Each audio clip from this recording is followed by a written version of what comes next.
X వేదికగా ప్రధాని మోదీకి కాంగ్రెస్ సీనియర్ నేత జయరాం రమేష్ 5 ప్రశ్నలు సంధించారు. వాటిపై స్పష్టత ఇవ్వాలని ఆయన డిమాండ్ చేశారు. ఏపీకి ప్రత్యేక హోదా ఇస్తారా? పోలవరానికి పెండింగ్ నిధులు విడుదల చేస్తారా? విశాఖ స్టీల్ ప్లాంట్ ప్రైవేటీకరణను ఆపేస్తారా? ఏపీకి కొత్త రైల్వే జోన్ హామీని అమలు చేస్తారా? కడప స్టీల్ ప్లాంట్, దుగ్గరాజపట్నం ఓడరేవు, కాకినాడ పెట్రో కాంప్లెక్స్, అలాగే వ్యవసాయ విశ్వవిద్యాలయం మంజూరు చేస్తారా అంటూ ఎక్స్ వేదికగా జయరాం రమేష్ ప్రశ్నించారు.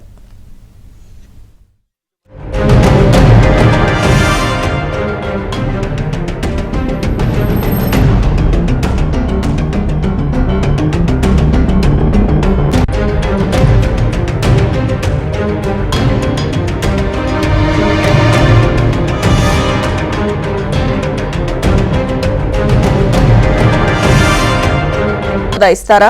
పోలవరానికి పెండింగ్ నిధులు విడుదల చేస్తారా? విశాఖ స్టీల్ ప్లాంట్ ప్రైవేటీకరణను ఆపేస్తారా?